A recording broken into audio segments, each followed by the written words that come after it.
मुगल सम्राट शाहजहां अपनी बेगम मुमताज महल से बेइंतहा मोहब्बत करते थे। इसका एक एग्जाम्पल आज भी ताजमहल के रूप में हम सबके सामने है। आज के इस वीडियो में मैं आपसे बेगम मुमताज महल के साथ मुगल सम्राट शाहजहां के द्वारा बिताए गए कुछ अंतिम लम्हों के बारे में चर्चा करूंगा, जिसके बाद दोनों की ये दास्तान सदा सदा के लिए इतिहास के पन्नों में दर्ज हो गई। शाहजहां भी अपने पिता जहांगीर की तरह ही शान और शौकत से प्यार करते थे। हिस्टोरियन निकोलाओ मनुची के अनुसार राजपाट से अपना ध्यान बटाने के लिए शाहजहां संगीत और नृत्य का सहारा लिया करते थे। उनके साथ गाने और नाचने वाले लोगों का एक समूह हमेशा चलता रहता था, जिन्हें कंचन नाम से पुकारा जाता था। वैसे तो शाहजहां के बहुत से किस्से मशहूर हैं, लेकिन जब तक उनकी पत्नी मुमताज महल जीवित रही वो पूरी तरह से उनके प्रति समर्पित थे। शाहजहां के दरबारी इतिहासकार इनायत खां अपनी किताब शाहजहां नामा में लिखते हैं, दूसरी महिलाओं के प्रति शाहजहां की भावनाएं मुमताज महल के प्रति उनकी भावना का 1000वां हिस्सा थी। चाहे वो महल में हो या बाहर, वो उनके बगैर नहीं रह सकते थे। मुमताज महल, जिनसे शाहजहां को बेपनाह प्यार था, न सिर्फ कि वो खूबसूरत थीं, बल्कि वो राजपाट में भी उन पर उसी तरह निर्भर रहा करते थे जैसे कि जहांगीर नूरजहां पर रहते थे। कहा जाता है कि शाहजहां के गद्दी संभालने के 4 वर्ष के अंदर ही मुमताज महल का निधन हो गया, वरना मुगल सिंहासन पर उनका प्रभाव इतिहास में कहीं और अधिक दिखाई देता।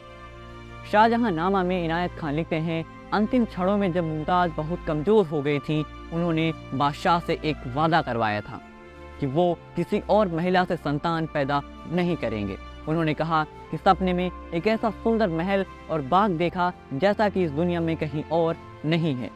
मेरी आपसे गुजारिश है कि वैसा ही आप एक मकबरा बनवाएं।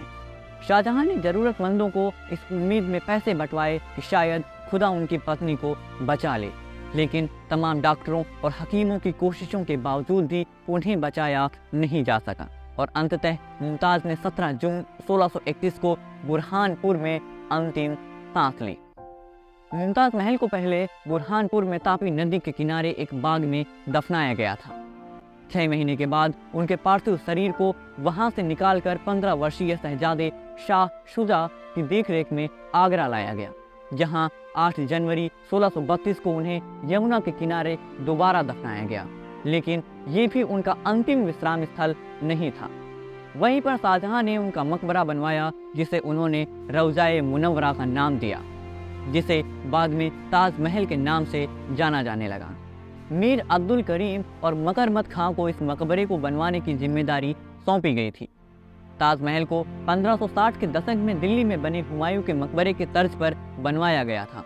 इसके लिए 42 एकड़ जमीन को चुना गया था। उसके चारों मीनारों की ऊंचाई करीब 139 फीट है। इनायत खां के अनुसार शाहजहां पर इस मौत का बहुत बुरा असर हुआ। वो इतने दुखी थे कि पूरे 1 हफ्ते तक ना वो अपने कक्ष से बाहर निकले और ना ही उन्होंने राजपाट के किसी काम में हिस्सा लिया। उन्होंने संगीत सुनना, गाना और अच्छे कपड़े पहनना सब कुछ छोड़ दिया था। अगले 2 सालों तक और उसके बाद भी हर बुधवार को, जिस दिन मुमताज महल का निधन हुआ था, उन्होंने सिर्फ सफ़ेद कपड़े ही पहने थे। लगातार रोने की वजह से उनकी आंखें कमज़ोर हो गई थीं।